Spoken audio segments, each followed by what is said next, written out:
Good morning, everyone. Before I get started on why we're here, as I look out into the crowd, I just wish that the families of gun violence in this city got this much attention, because that's who really deserves the amount of attention that we're giving to this particular incident.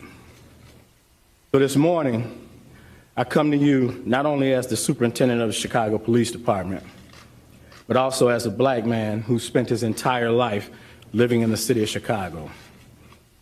I know the racial divide that exists here. I know how hard it's been for our city and our nation to come together. And I also know the disparities, and I know the history. This announcement today recognizes that Empire actor Jussie Smollett took advantage of the pain and anger of racism to promote his career. I'm left hanging my head and asking why. Why would anyone, especially an African-American man, use the symbolism of a noose to make false accusations? How could someone look at the hatred and suffering associated with that symbol and see an opportunity to manipulate that symbol to further his own public profile? How can an individual who's been embraced by the city of Chicago turn around and slap everyone in this city in the face by making these false claims?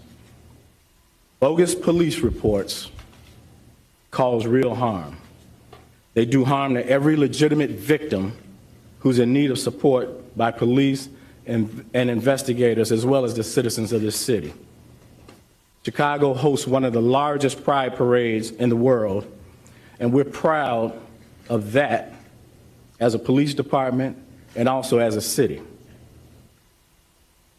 We do not, nor will we ever tolerate hate in our city, whether that hate is based on an individual's sexual orientation, race, or anything else.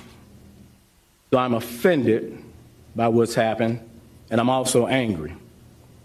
I love the city of Chicago and the Chicago Police Department, warts and all. But this publicity stunt was a scar that Chicago didn't earn and certainly didn't deserve. To make things worse, the accusations within this phony attack received national attention for weeks.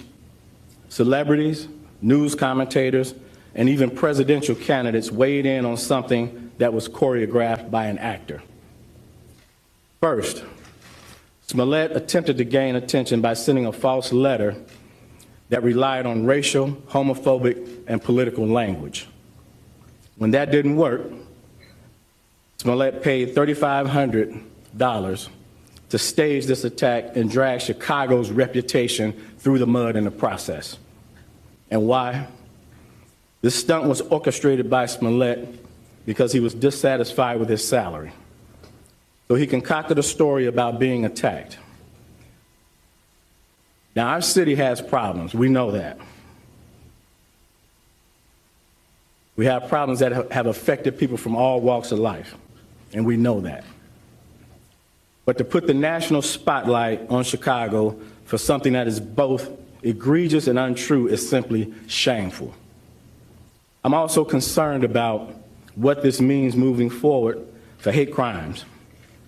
Now, of course, the Chicago Police Department will continue to investigate all reports of these types of incidents with the same amount of vigor that we did with this one. But my concern is that hate crimes will now publicly be met with a level of skepticism that previously didn't happen. That said, Smollett was treated as a victim throughout this investigation until we received evidence that led detectives in another direction. I couldn't be more proud of the unrelenting detective work that went into this investigation, and I couldn't be more proud of every investigator that played a part in it.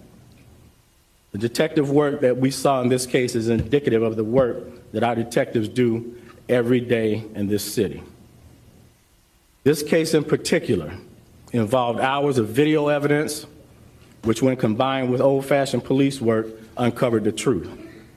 These detectives deserve all the credit in the world for carefully analyzing the leads and the evidence for weeks before coming to their conclusion. I'd also like to thank the FBI for their help in this investigation.